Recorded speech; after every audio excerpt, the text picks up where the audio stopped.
Te invito a que abras tu Biblia en el capítulo 12 de Apocalipsis.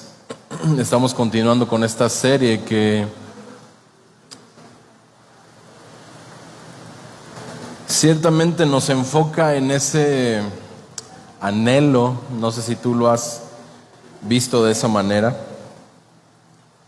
en ese anhelo y en ese clamor por nuestro Salvador, por el regreso de nuestro Salvador.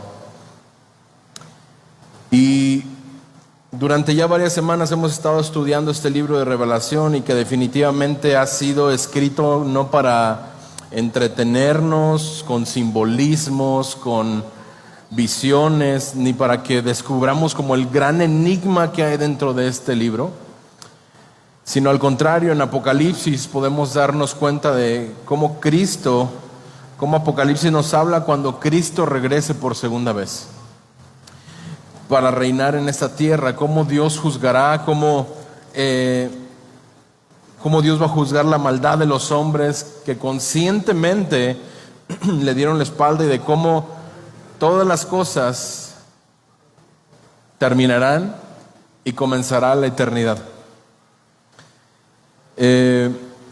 Por supuesto que nos encontramos, como el día de hoy, nos vamos a encontrar con imágenes, visiones que son extrañas y que pudiera sorprendernos los personajes que hay, pero de una u otra manera Juan, un hombre sencillo del siglo I, está intentando describirnos con sus propias palabras lo que ve en sus ojos. Nos está tratando de describir cómo es el cielo, cómo es el trono de Dios, cómo son y quiénes son los habitantes del cielo, cómo serán las plagas que azotarán a la humanidad en un futuro cuando el juicio de Dios caiga sobre esta tierra.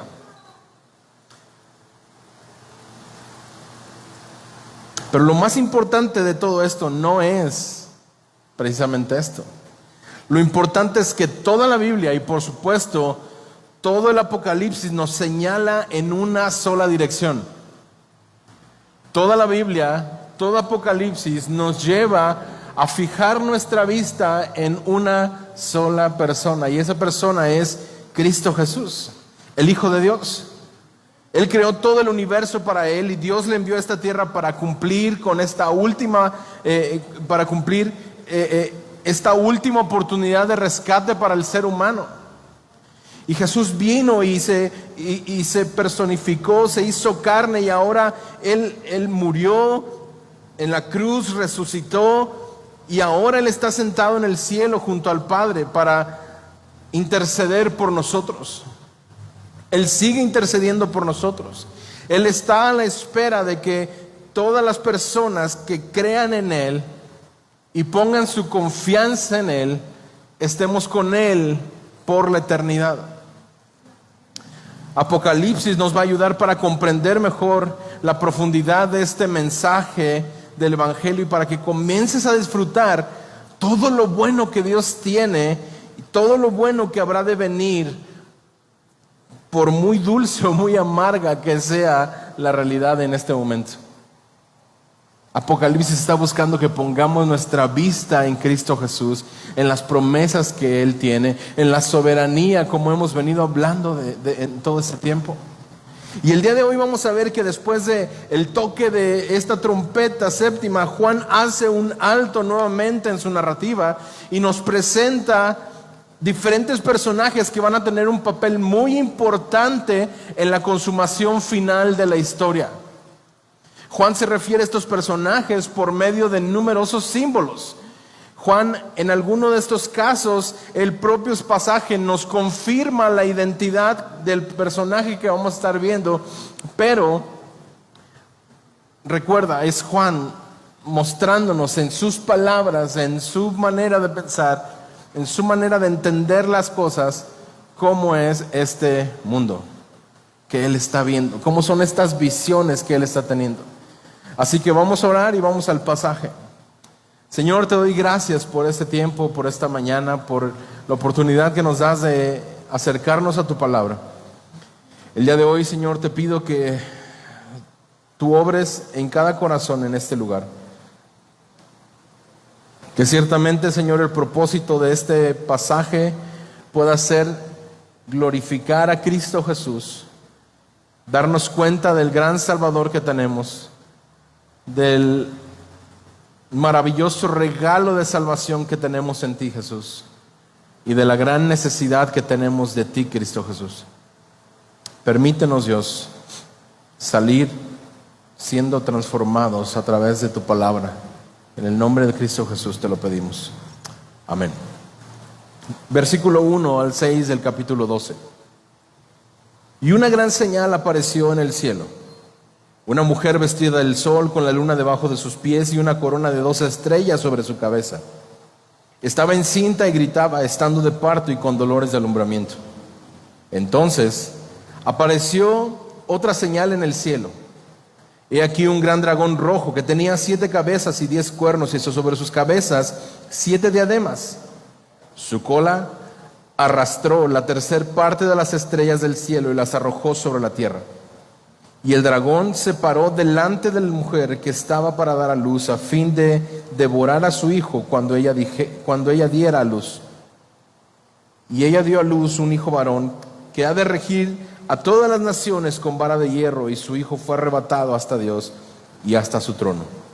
Y la mujer huyó al desierto, donde tenía un lugar preparado por Dios para ser sustentada ahí por 1260 días.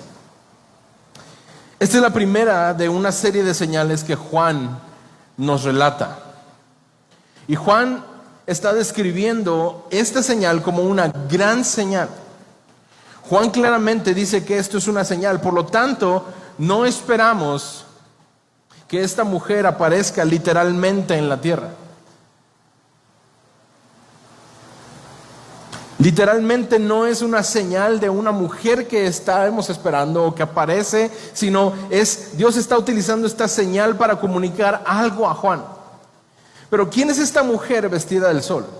Para contestar de manera adecuada a esta pregunta, lo primero que debemos determinar es si se trata esta mujer de un personaje específico o si está utilizando este término mujer para referirse a un grupo de personas, como en otras ocasiones Juan utiliza este término en el libro de Apocalipsis. Por ejemplo, en el capítulo 17, vamos a llegar en unas semanas más ahí, y vamos a darnos cuenta que llama a la gran ramera, es una mujer, y esta gran ramera representa a un sistema religioso corrupto que viene de siglos y siglos y siglos y que está persiguiendo a los siervos de Dios.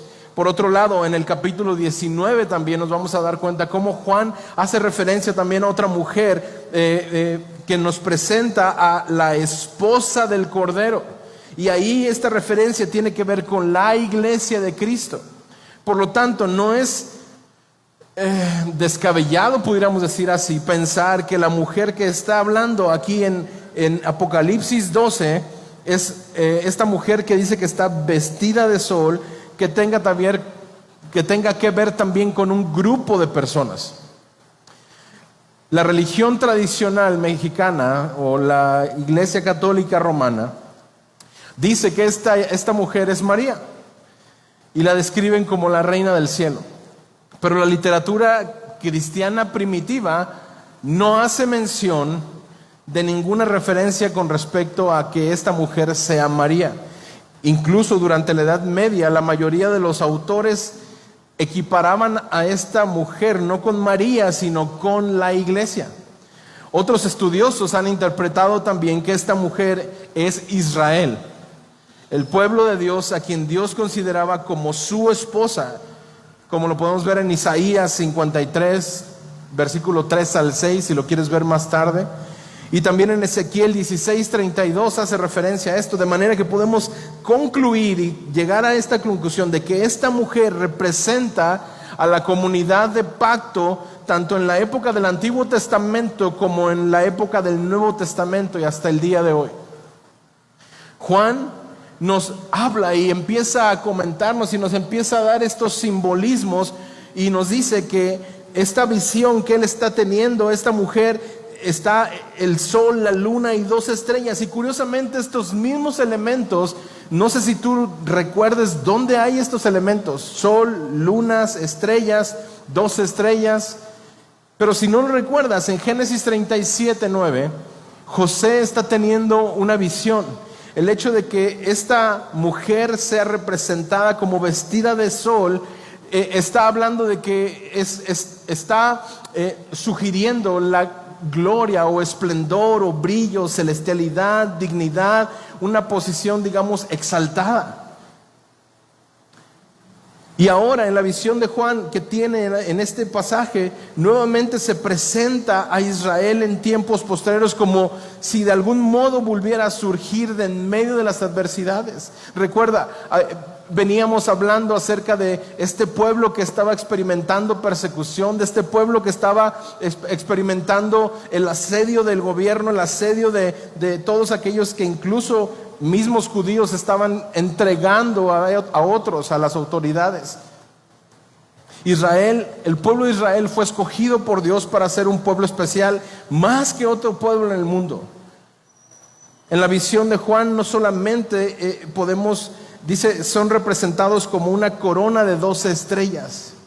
Esta mujer dice que viene con la luna debajo de sus pies y una corona de 12 estrellas sobre su cabeza.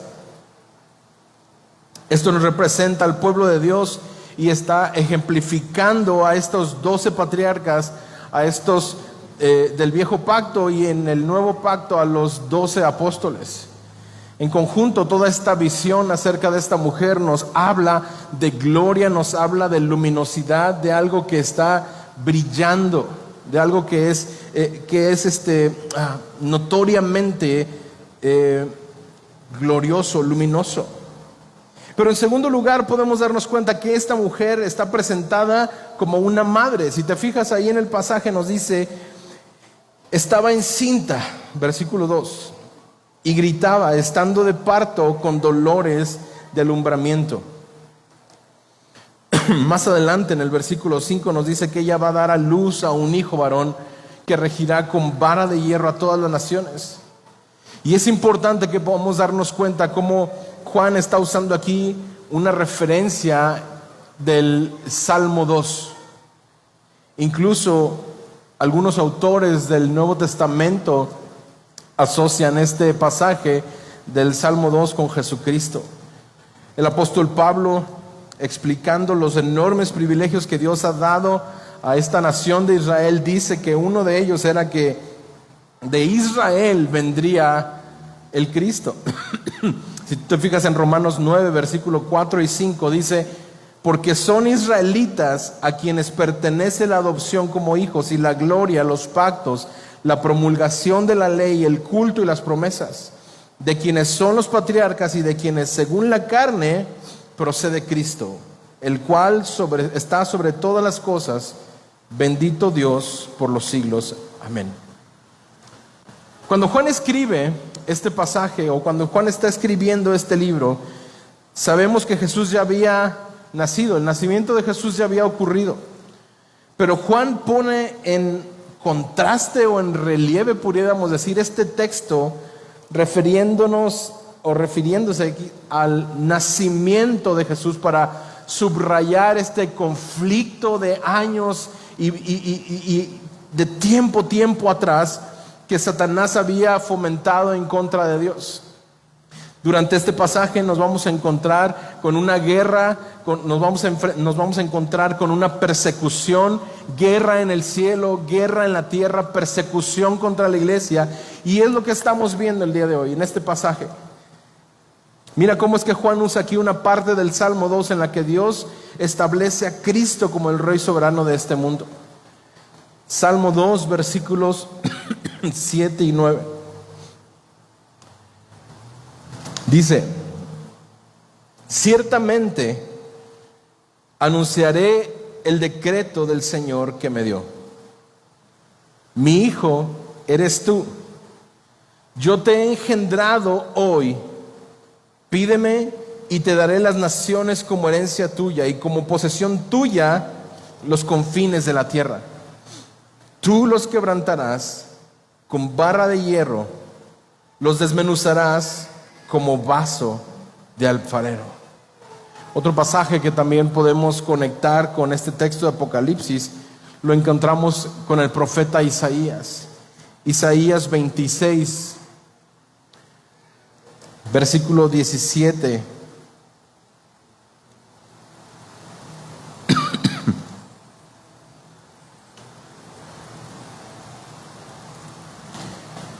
Como la mujer encinta cuando se acerca al alumbramiento gime y da gritos en sus dolores, así hemos sido delante de ti, oh Jehová.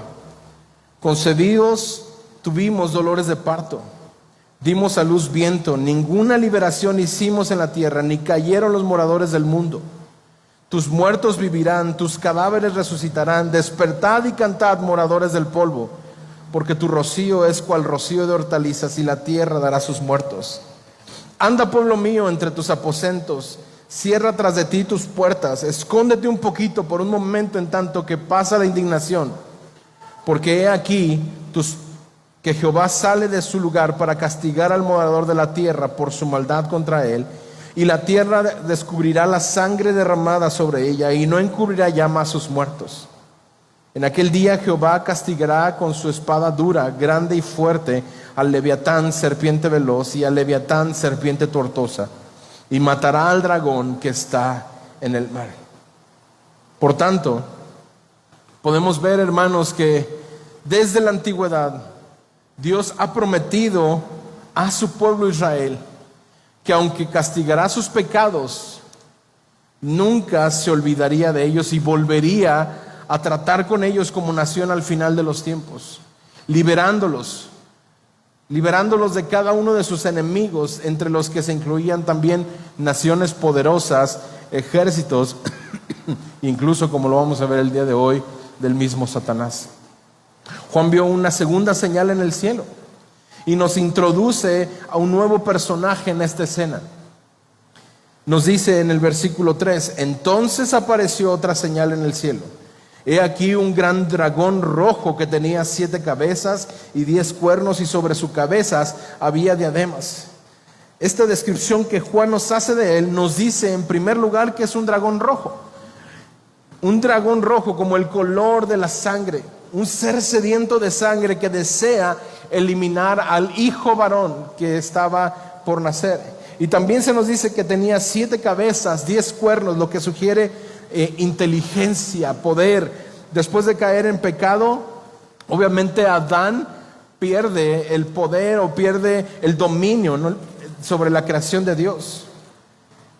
Y Satanás es quien viene a tomar o usurpar el poder de este mundo.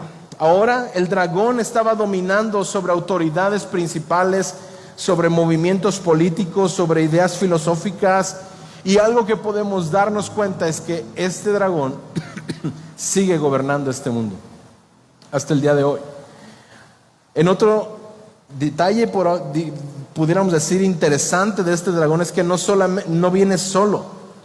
Si te fijas, el versículo 4 nos dice que arrastró con él, dice, la tercer parte. Su cola arrastró la tercer parte de las estrellas del cielo y las arrojó sobre la tierra. Muchos creen que esto describe a la tercer parte de las huestes angelicales que se asociaron con él. Los ángeles que fueron expulsados o echados del cielo juntamente con Satanás. Este ejército de seres angelicales que Satanás arrastró juntamente con él. Y digamos, ser malvado, poderoso, tiene como un objetivo muy específico. Un objetivo principal, y es acabar con el hijo de la mujer. El versículo 4 nos dice en la segunda parte que se paró delante de la mujer y el dragón se paró delante de la mujer que estaba para dar a luz, a fin de devorar a su hijo cuando ella diera a luz. Desde Génesis 3, versículo 15, vemos que Dios mismo puso enemistad entre la serpiente y la mujer, y la simiente de la mujer en contra de esta serpiente. Y esto nos muestra cómo Satanás ha estado lanzando ataques vez tras vez para truncar los propósitos de Dios, para tratar de eliminar el propósito de Dios a través de su Hijo. Y aunque sabemos que estos ataques de Satanás en contra de esta mujer van a seguirán hasta que Cristo regrese y Satanás sea derrotado y arrojado al fuego juntamente con sus demonios. Recuerda, este simbolismo de la mujer está hablando acerca del pueblo de Dios, de ese pueblo de pacto. Y ahora entra a escena este niño que nos dice que regirá con vara de hierro. Si leemos con atención todo el Salmo 2, nos vamos a dar cuenta que en la primer parte los príncipes y los reyes de esta tierra se levantan todos unidos contra el ungido del Señor, rechazando su gobierno.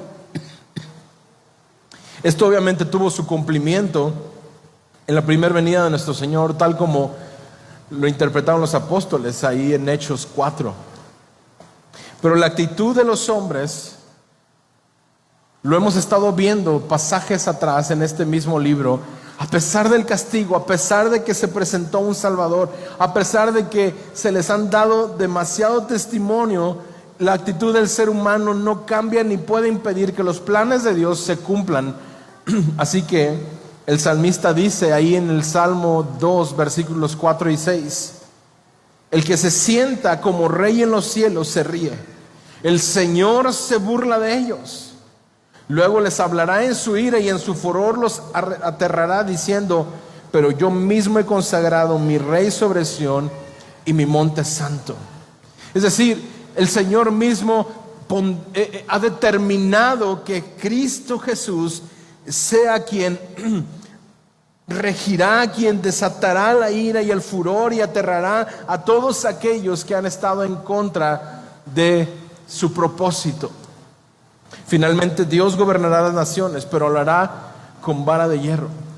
El Señor ha venido, en una primera ocasión, ha venido a esta tierra para ofrecer salvación, para redimir el pecado, para morir por los pecados. Pero ahora lo hará en su segunda venida para regir, para reinar con vara de hierro. Y esto no solamente nos habla de un gobierno firme, sino nos habla de un gobierno que también será impuesto sobre las naciones que no quieren aceptar la voluntad del Señor.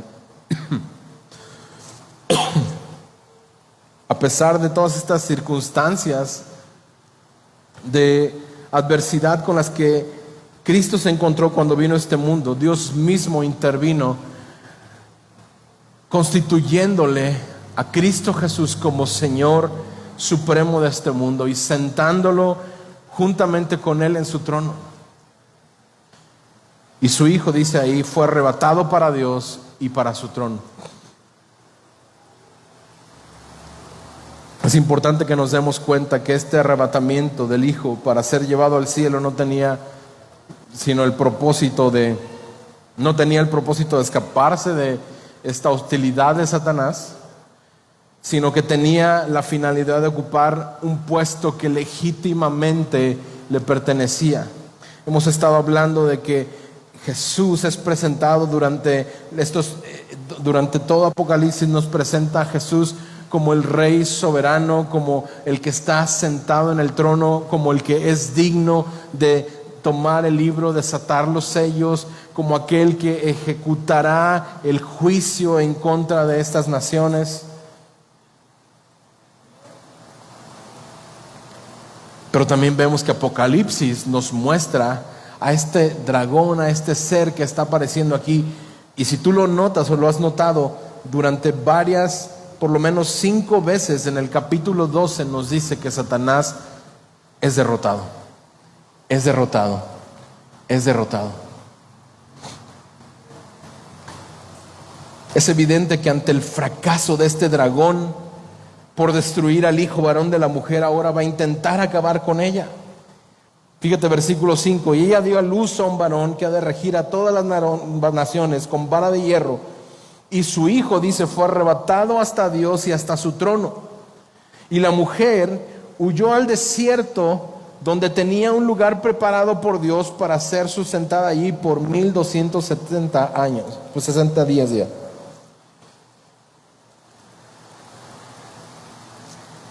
Este resplandor que nos presentaba al principio este pasaje, que nos mostraba una mujer que estaba vestida de luz, de sol, con la luna debajo de sus pies y corona, presentándonos como un pueblo, como algo glorioso, como algo visiblemente. Ahora vemos que esta resplandeciente mujer que había aparecido en el cielo se convierte ahora en una mujer perseguida, que es llevada al desierto para ser sustentada. Dios nunca la abandonará. Está siendo perseguida esta mujer. Satanás no pudo quitarle, matar a este hijo. Entonces lo que hace es comienza a perseguir a esta mujer. Recuerda, el simbolismo de esta mujer está hablando acerca de el Israel, el pueblo de Dios. Comienza a ser perseguido. Aquellos que han creído en Jesús, como no pudo derrotar, como no pudo con Cristo Jesús, ahora este dragón empieza a perseguir al pueblo de Dios, al Israel de Dios. Pero Dios nunca la abandonará. Dice ahí, un lugar preparado por Dios para ser sustentada allí por 1260 días. Ya lo vimos la semana pasada y lo hemos estado viendo, ese periodo que comprende entre la resurrección de Cristo Jesús y el día de su regreso, su segunda venida. Versículos de 7 al 12. La escena cambia. Entonces hubo guerra en el cielo. Miguel y sus ángeles combatieron contra el dragón, y el dragón y sus ángeles lucharon, pero no pudieron vencer, ni se halló ya lugar para ellos en el cielo. Y fue arrojado el gran dragón, la serpiente antigua, que se llama Diablo y Satanás, el cual engaña al mundo entero. Y fue arrojado a la tierra, y sus ángeles fueron arrojados con él. Entonces oí una gran voz en el cielo que decía: ahora ha venido la salvación, el poder y el reino de Dios y la autoridad de su Cristo, porque el acusador de nuestros hermanos, el que los acusa delante de nuestro Dios día y noche, ha sido arrojado. Ellos lo vencieron por medio de la sangre del Cordero y por la palabra del testimonio de ellos, y no amaron sus vidas, llegando hasta sufrir la muerte. Por lo cual, regocíjese cielos y los que moran en ellos. Ay de la tierra y del mar, porque el diablo ha descendido a ustedes con gran furor, sabiendo que tiene poco tiempo.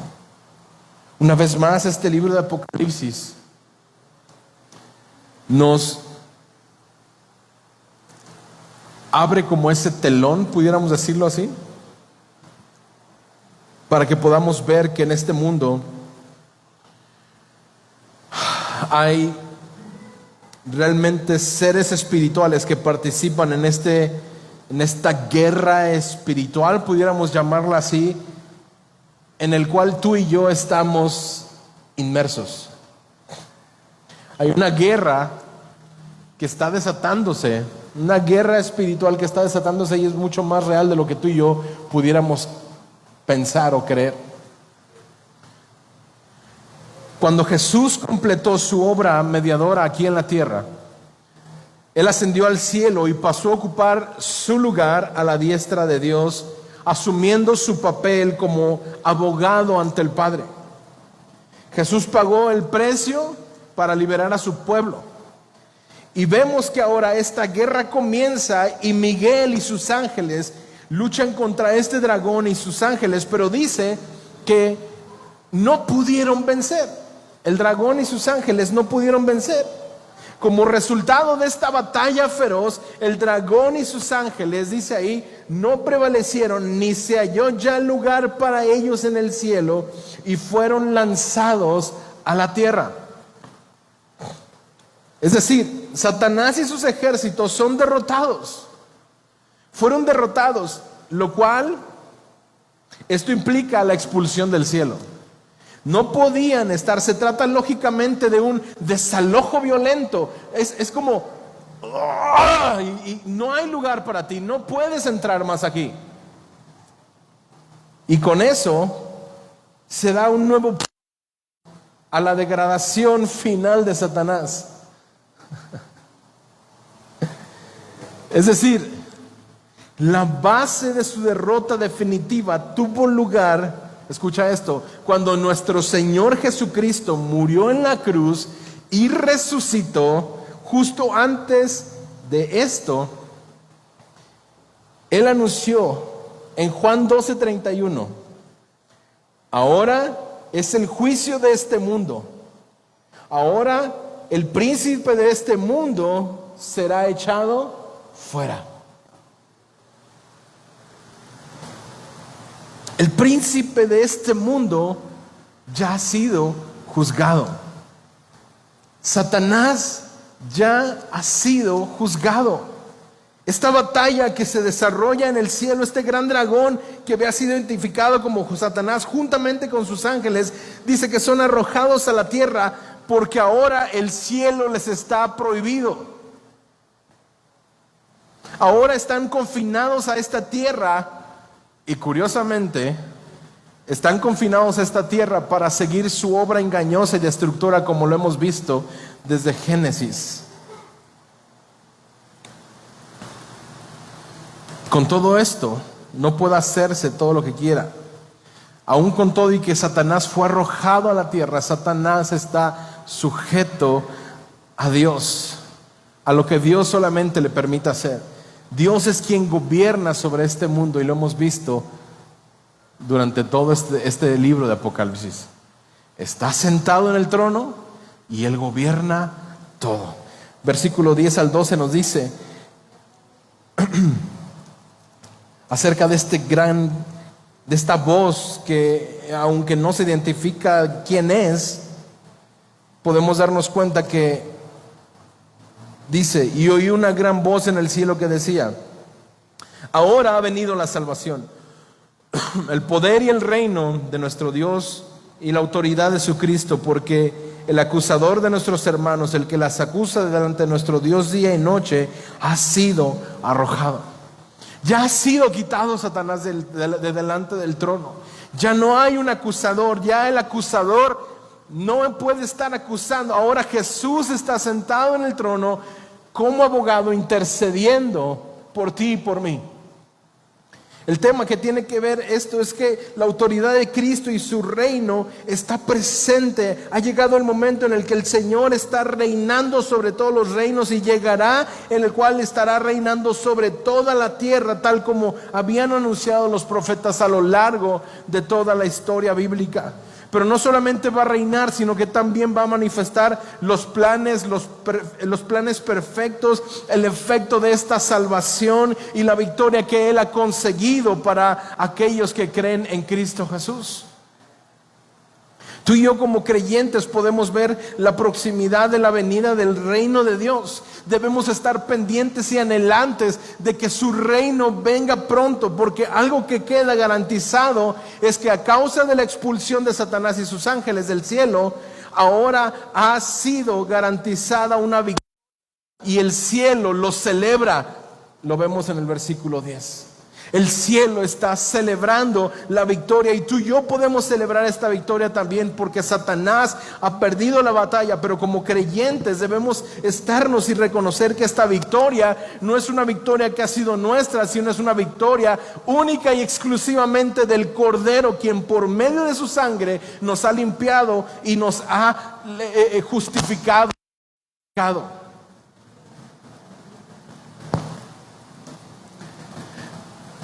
De este modo, todas las acusaciones de Satanás quedan anuladas. Este es el único fundamento de nuestra victoria, gracias, sobre el maligno. No hay manera de enfrentar las acusaciones de Satanás y evitar la culpa si no es descansando en la obra y en la sangre del Cordero.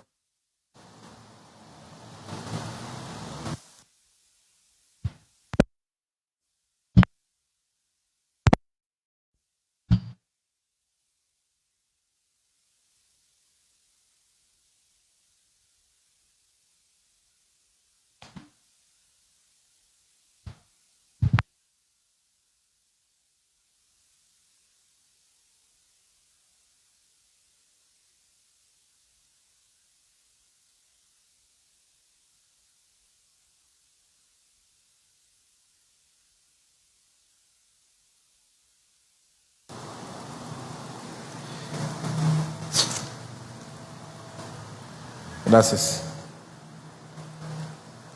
Dice este pasaje: ellos le han vencido por medio de la palabra del testimonio de ellos y menospreciaron sus vidas hasta la muerte.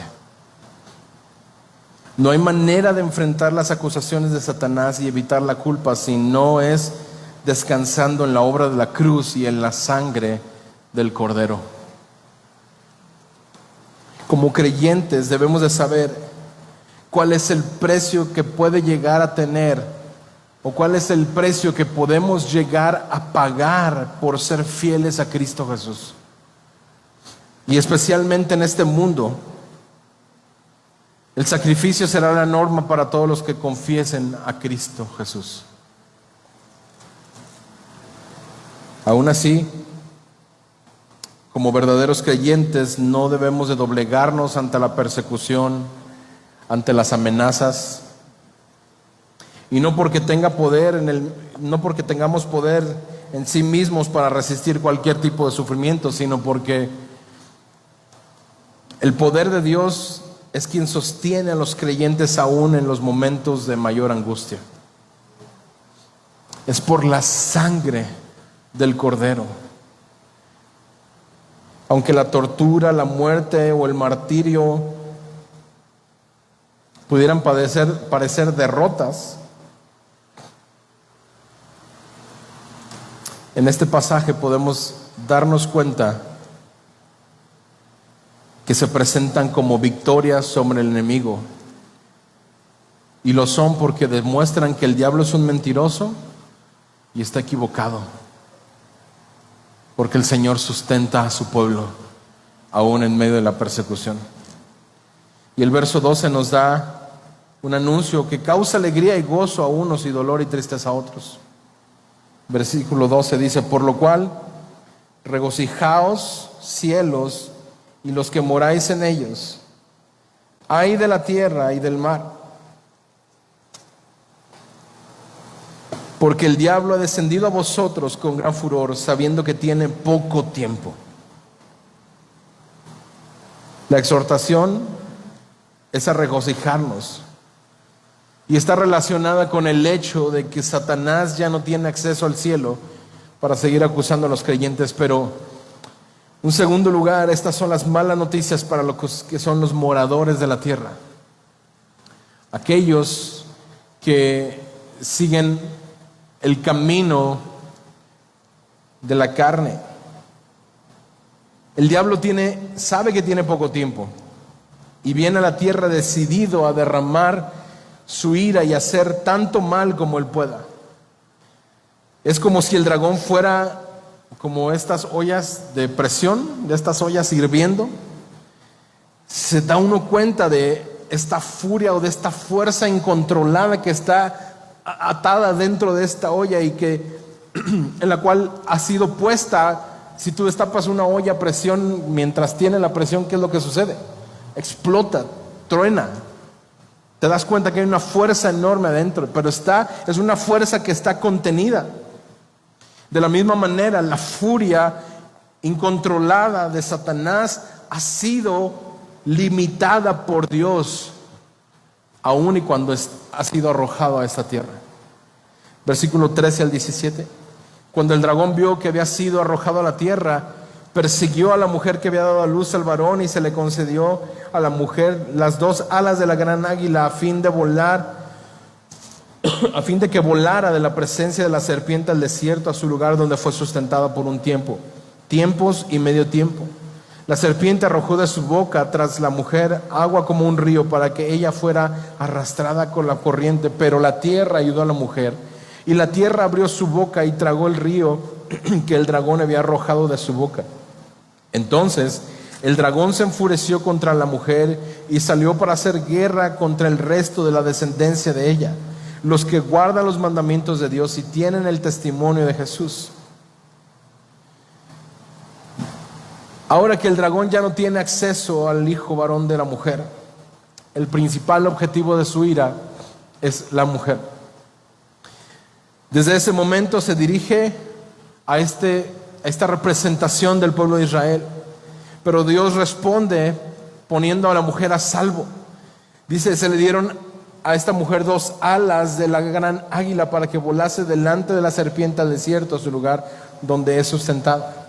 En ese tiempo Dios intervendrá de forma natural, y Dios ha intervenido durante todo este tiempo rescatando a su pueblo de la tentación, del ataque, de la persecución del maligno. Ha sustentado a su pueblo. Satanás ha estado siendo incapacitado para destruir al verdadero pueblo de Dios, a los que con su sangre compró para sí. Dios ha protegido y sigue protegiendo a su pueblo frente a los ataques de Satanás durante este periodo que podemos decir es desde la primera venida de Cristo Jesús hasta su segunda venida. En este nuevo fracaso, este dragón lleno de ira en contra de la mujer hace una guerra contra el resto de la descendencia de ella. Los que guardan, dice ahí el versículo 17, los mandamientos y tienen el testimonio de Jesucristo. Esto nos habla de esta lucha entre el verdadero creyente y contra todos aquellos que obedecen a Dios. No soporta a aquellos que mantienen el testimonio de Cristo en medio del mundo, pero que de manera fiel al testimonio de Cristo Jesús están representando este reino de Dios sobre la tierra. Ahora, ¿de qué manera este dragón está buscando destruir a los que son de Cristo? Fíjate, capítulo 13, versículo 1. Y el dragón se paró sobre la arena del mar, y vi que subía una mujer. Y vi que subía del mar una bestia que tenía 10 cuernos y 7 cabezas. En sus cuernos había 10 diademas, y en su cabeza había nombres blasfemos. La bestia que vi era semejante a un leopardo, sus pies eran como los de un oso y su boca como la de un león. Y el dragón le dio su poder, su trono y su gran autoridad. Y vi una de sus cabezas como herida de muerte, pero sus heridas mortal fue sanada, y la tierra entera se maravilló y seguía tras la bestia. Y adoraron al dragón porque había dado autoridad a la bestia, y adoraban a la bestia diciendo: ¿quién es semejante a la bestia y quién puede luchar contra ella? Se le dio una boca que hablaba palabras arrogantes y blasfemas, y se le dio autoridad para actuar durante 42 meses. Y abrió su boca en blasfemias contra Dios para blasfemar su nombre y su tabernáculo, es decir, contra los que moran en el cielo.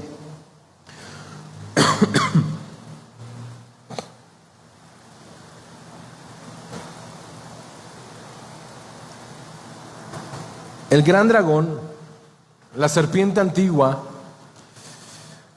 aquel que se llama Diablo y Satanás, el cual engaña al mundo entero, fue arrojado en la tierra, lo acabamos de ver. Y sus ángeles fueron arrojados juntamente con él.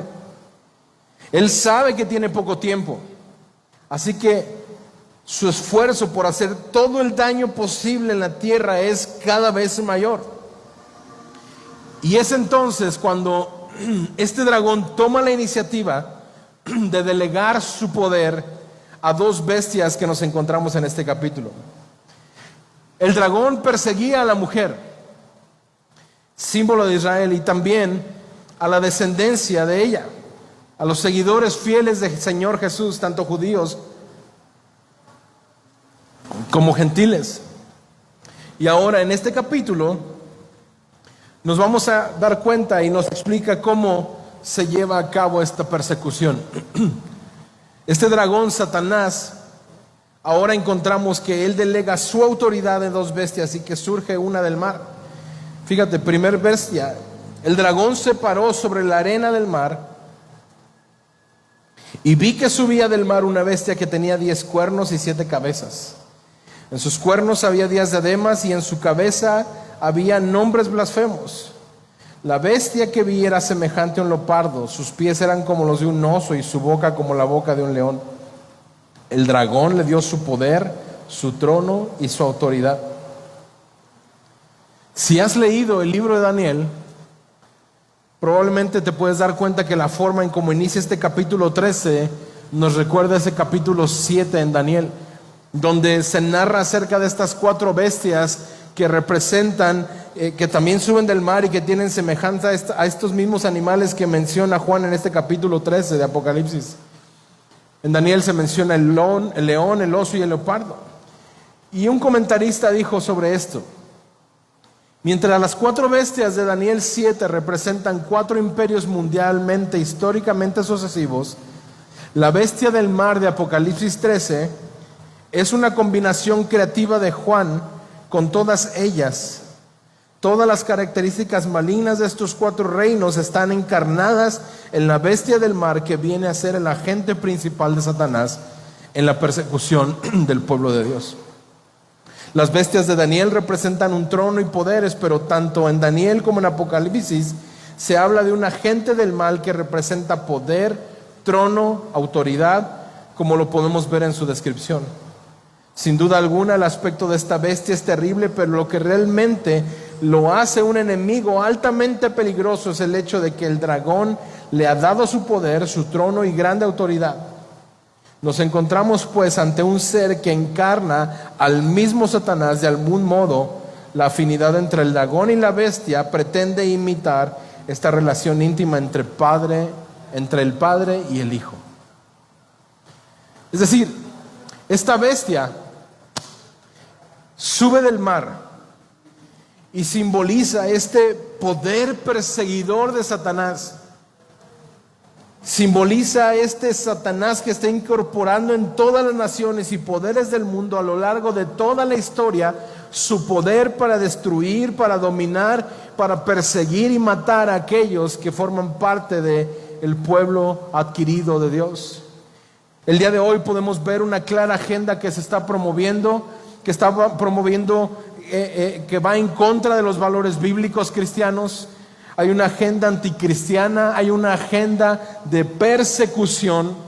Detrás de estas bestias que se han levantado a lo largo de la historia del mundo está Satanás. Detrás de estas agendas que se están moviendo el día de hoy, podemos ver claramente cómo es Satanás quien está detrás de cada una de estas ideologías.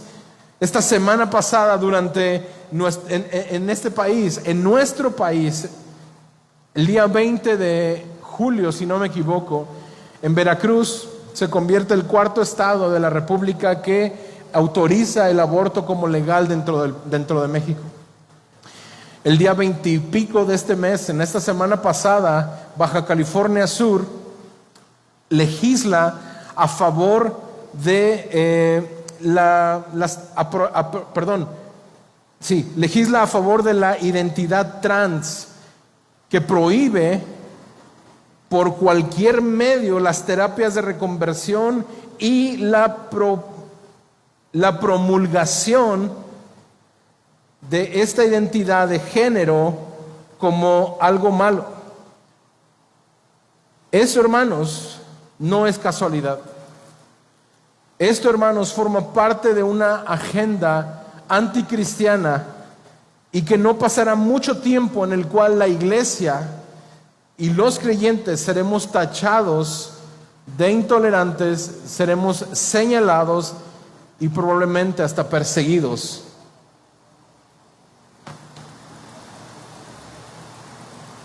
Y Satanás está detrás de esto. Y durante todas las etapas de la historia hemos visto cómo vez tras vez, tras vez, tras vez, reinos tras reinos han ido detrás del pueblo, detrás de aquellos que han realmente proclamado el mensaje de verdad del Evangelio. Versículo 3 y 4 dice: vi una de sus cabezas como herida de muerte, pero su herida mortal fue sanada, y la tierra entera se maravilló y seguía tras la bestia, y adoraron al dragón porque había dado autoridad a la bestia. Y aunque no nos da más detalle, este texto nos dice que esta bestia fue herida de muerte. Nos dice que esta herida parecía mortal y fue sanada aparentemente de manera milagrosa. Algo que debemos de recordar es que Satanás es un imitador. Recuerda que Cristo Jesús murió en la cruz y por sus heridas fuimos nosotros curados. Por sus heridas hemos sido perdonados. Por su sangre, por su sacrificio, ahora hemos sido rescatados. Y Cristo al tercer día resucitó. Ahora, es interesante notar que esta no hay duda de que Satanás está intentando plagiar al verdadero Mesías, haciendo un esfuerzo por simular esta muerte y resurrección. Y aunque el texto no nos dice que esta bestia ha llegado o llega a morir, no cabe duda de que sorprendentemente esta recuperación de esta herida de muerte ayuda a la bestia a ser consolidada en su dominio sobre este mundo.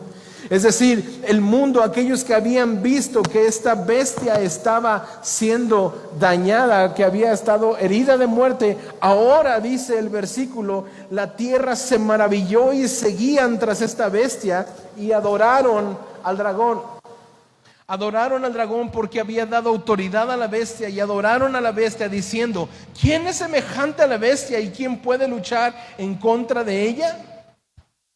Realmente el interés de esta bestia no es el de dar vida a los hombres como lo fue en Cristo Jesús a través de su sacrificio.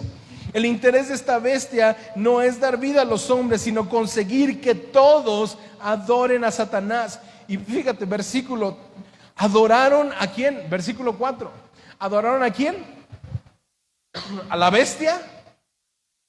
No, adoraron al dragón porque había dado autoridad a la bestia. Por fin Satanás conseguirá lo que siempre ha deseado: que los hombres le adoren públicamente. Se sentirá satisfecho cuando escuche a los hombres aclamarle diciendo: ¿quién como la bestia? ¿Y quién podrá luchar en contra de ella? El mundo pensará que la bestia es invencible y que podrá derrotar a cualquier enemigo que se enfrente a ella. No serán cautivados por su grandeza moral, sino por su fuerza bruta. Versículos 5 al 7. A esta bestia se le dio una boca que hablaba palabras arrogantes y blasfemias, y se le dio autoridad para actuar durante 42 meses. Y abrió su boca con blasfemias contra Dios, para blasfemar su nombre y su tabernáculo, es decir, contra los que moran en el cielo. Y se le concedió hacer guerra con los santos y vencerlos. Y se le dio autoridad sobre toda tribu, pueblo, lengua y nación. Este texto nos dice que se le dio una boca, y también nos dice que se le dio autoridad.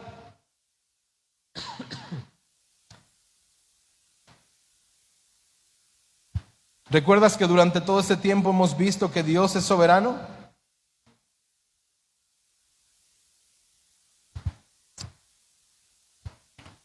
Como lo vimos hace 15 días, Dios incluso utiliza a sus enemigos para llevar a cabo sus propósitos. Esta autoridad que tiene esta bestia que ha recibido es ejercida por el periodo del libro que nos menciona de 42 meses, que es un tiempo representativo desde la resurrección de Cristo y su segunda venida. El periodo en el cual el evangelio todavía está disponible para proclamarse. Una de las prioridades que podemos ver es que esta bestia está buscando desacreditar a Dios. Está blasfemando en contra de Dios. Como su amo Satanás, la bestia ahora está buscando manifestar, blasfemar, ser arrogante. No dejará de hablar mal de Dios, y en realidad lo que pretende de este modo es ocupar el lugar de Dios. No cabe duda que todo esto será del agrado de los hombres que han sido rebeldes e incrédulos, quienes ya en estos días, el día de hoy, manifiestan actitudes muy parecidas a las de esta bestia. Personas que son desafiantes, que blasfeman el nombre de Dios, que blasfeman en contra de aquellos que siguen a Dios y sus propósitos. En el fondo, lo que realmente ambicionan es esta bestia y el dragón, es sentarse en el templo de Dios ocupando su lugar. La bestia no solamente hará guerra contra los santos, sino también dice que los vencerá, que le fue dado el vencer a los santos. Todos los que moran en la tierra, dice, la adorarán. Todos se postrarán ante la bestia. Es que hay una exhortación, llamado a una actitud que debemos de tener en medio de esta batalla. Fíjate lo que dice versículo 9 al 10. Si alguno tiene oído, que oiga. Si alguien es destinado a la cautividad va. Si alguien ha de morir a espada ha de morir. Aquí está la perseverancia y la fe de los santos. Esta, hermanos, es la actitud que debemos de tener como hijos de Dios en medio de esta guerra. Pase lo que pase, ser fieles al Señor y firmes en el Señor. ¿Por qué permite Dios que como sus hijos suframos y seamos vencidos? Bueno, no debe sorprendernos que los creyentes seamos perseguidos. El Señor Jesucristo incluso nos lo advirtió y debemos estar preparados para ello. ¿Te acuerdas esa palabra donde el Señor dijo, un siervo no es mayor que su Señor? Si a mí me han perseguido, también a ustedes les perseguirán. Y en segundo lugar, la persecución proporcionará una última oportunidad a muchos para conocer el Evangelio de Jesucristo. Lo hemos venido diciendo durante varias semanas. El propósito de tu cristianismo, el propósito de mi cristianismo, no es solamente de estar sentados en este lugar, sino de ir y proclamar el mensaje del Evangelio mientras pueda ser predicado a todo aquel que le escuche.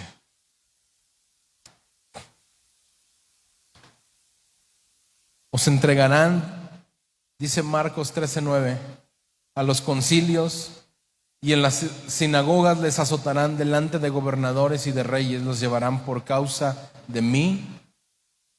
Y termina este versículo diciendo, para testimonio de ellos. El verdadero creyente sabe que a pesar de la persecución, que a pesar del sufrimiento, su vida, su fidelidad a Cristo Jesús será de testimonio para otros.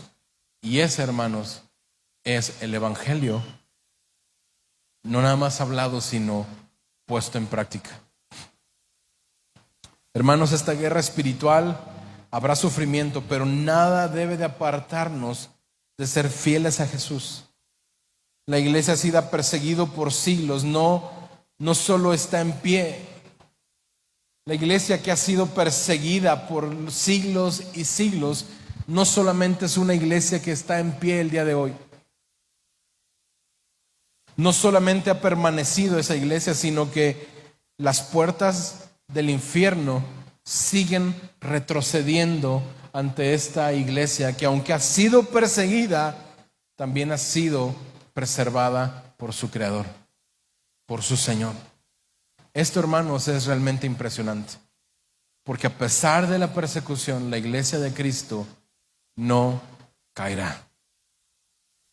Con gente débil, gente frágil, gente pecadora como tú y yo, es por su Espíritu que podemos permanecer fieles aún ante la adversidad. Versículos 11 al 18 para terminar. La bestia sube de la tierra.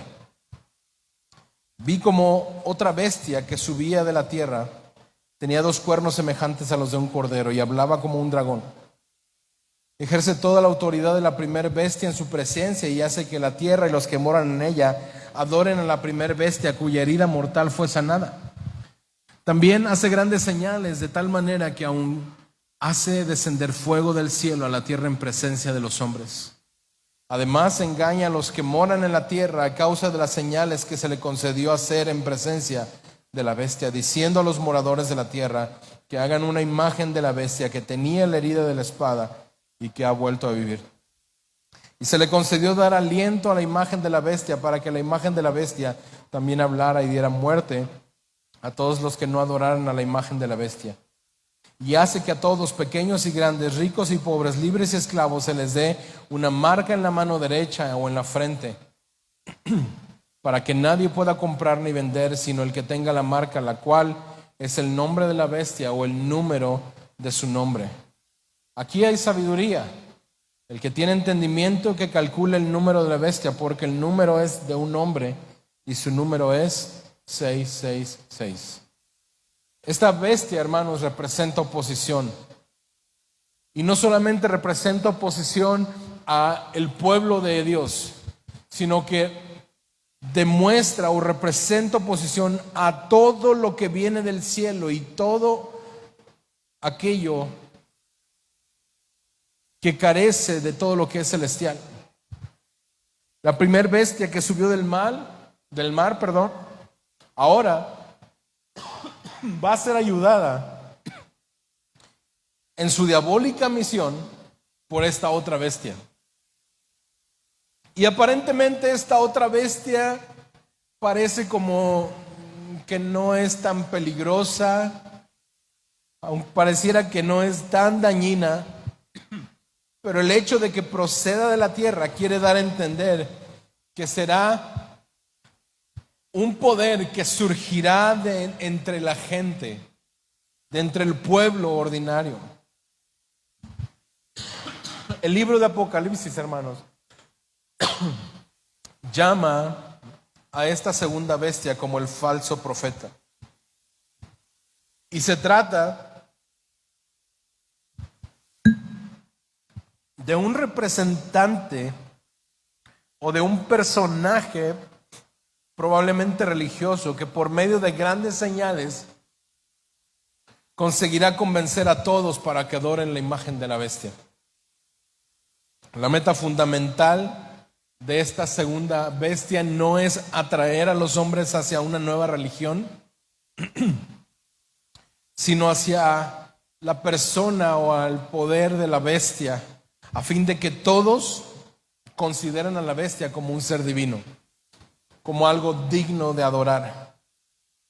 Esta segunda bestia no solo se dedicará a convencer a las personas, sino que también va a ejercer un poder tan fuerte económicamente dentro de la humanidad, de tal manera que no puedan, dice ahí, ni comprar ni vender a menos de que previamente hayan aceptado ser sellados por ella. Este falso profeta no tratará de hacer creer a los hombres que no hay Dios, sino que empleará todos sus recursos para convencer a los hombres de la autoridad final, de que la autoridad final en este mundo es esta bestia, a fin de que todos puedan adorarle, a fin de que todos puedan doblegarse. Dice Apocalipsis ahí en el versículo 12, y hacer que la tierra y los moradores de ella adoren a la primer bestia cuya herida mortal fue sanada. Como vemos, Satanás nuevamente intenta plagiar lo que Dios ha hecho por medio de Jesucristo y lo que sigue haciendo por su Espíritu Santo. Pero lo más triste de este asunto es que la humanidad de los últimos tiempos va a preferir adorar a la bestia en lugar de acudir al verdadero Mesías.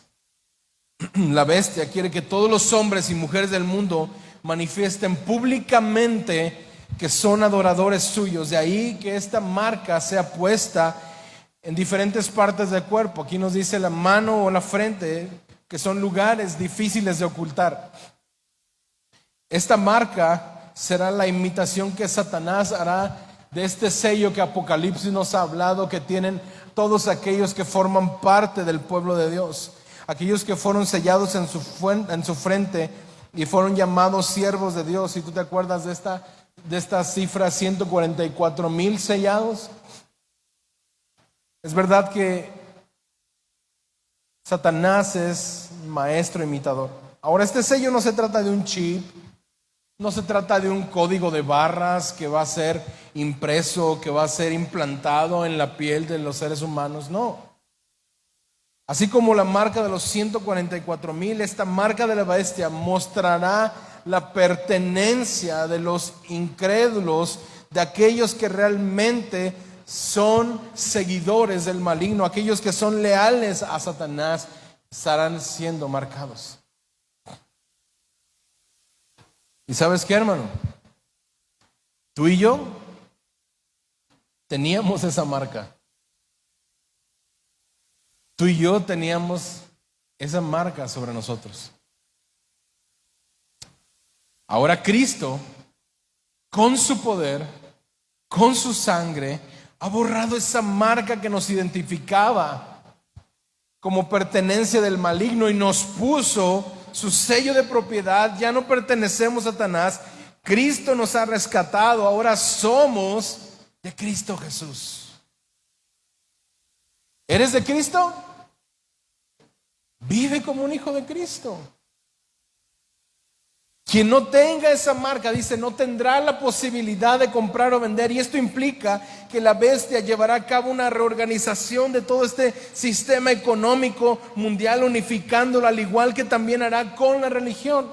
Pero lo más importante aquí es que quienes no tengan esta marca estarán vedados de realizar cualquier transacción comercial. Y sabes que aquellos que son fieles seguidores de Cristo Jesús y que no serán marcados con esto, van a experimentar persecución, van a experimentar hambre, van a experimentar segregación, van a experimentar dificultad. ¿Por qué? Porque si no has sido marcado con la marca de la bestia, no podrás vender ni comprar nada. La pregunta es, ¿cuántos van a permanecer? ¿Cuántos realmente que se dicen el día de hoy marcados por Cristo Jesús permanecerán ante este tipo de persecución, ante este tipo de opresión? Serán sometidos a un rígido control de dictador de una magnitud nunca conocida. Pronto el mundo se dará cuenta de que no es posible discrepar contra la bestia y se encontrarán que ellos mismos habrán elegido al peor de los esclavizadores. Termina el versículo diciendo, 18. Aquí, hermanos, hay sabiduría. El que tiene entendimiento no debe de ser algo, dice que se debe de especular, como muchos lo han hecho. Tú y yo, hermano, estamos llamados a buscar comprender esto y a vivir a la luz de esto. El que tiene entendimiento dice que calcule. Este número representa lo que es antidios y anticristo, todo lo que es. Hemos visto que el número 7 representa plenitud, que representa todo lo perfecto, todo lo bueno. El número 777 representa santidad, la bondad perfecta. Por lo tanto, 666 significa enormidad y totalidad de maldad. Hasta en eso, Satanás quiere imitar al Señor, pero no puede imitar al Señor. Juan no tiene la intención de señalar ningún personaje particular en este momento, sino que el reino de estas bestias es un reino maligno, un lugar, en lugar de ser un reino divino, el reino de la bestia, el reino que promete de esta bestia, que promete una vida próspera, que promete una vida buena, su final es muerte, miseria y devastación.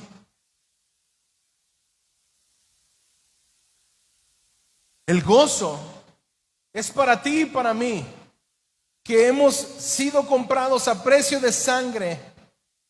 El gozo para ti y para mí, que hemos sido comprados a precio de sangre, es la seguridad de que el reino de nuestro Padre, que nuestro Padre ha prometido, es un reino de perfección, de santidad, de bondad, y Cristo llevará a plenitud todo lo que ha prometido.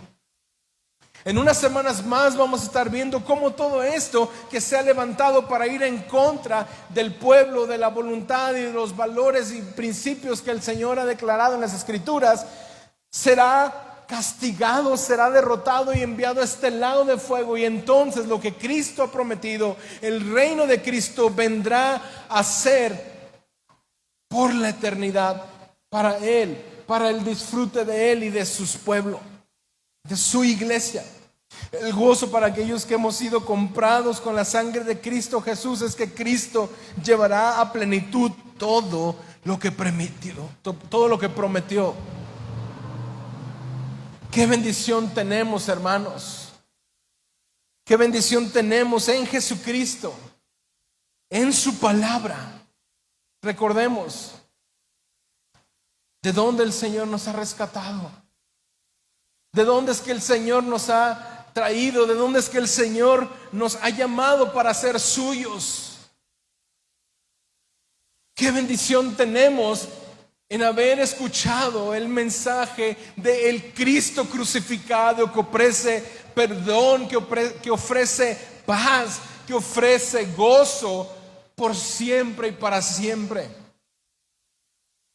Porque solamente a través de Cristo Jesús y de su palabra, que el día de hoy tú y yo tenemos el gran privilegio de ser llamados sus hijos, de ser llamados su pueblo, de ser considerados como suyos. Por lo tanto, hermanos, a pesar de que sabemos que se han levantado fuerzas malignas contrarias a la voluntad de Dios y que persiguen y perseguirán de gran manera al pueblo de Cristo, el día de hoy podemos estar tranquilos y seguros porque el Señor ha llevado a su pueblo a ser sustentado. En el desierto sí, en la persecución sí, pero sustentados por aquel que le ha prometido a su pueblo un día estarán juntamente con él. En un lugar donde ya no habrá llanto, donde ya no habrá dolor, donde ya no habrá frustración, donde todo será gozo, alabanza y adoración al único que es digno de recibir alabanza por los siglos de los siglos, a Cristo Jesús. Así que, hermano, el día de hoy sigamos predicando el Evangelio y sigamos viviendo como aquellos que han sido comprados a precio de sangre, como hijos del Señor, fieles a Cristo Jesús. Señor, te damos gracias por tu amor.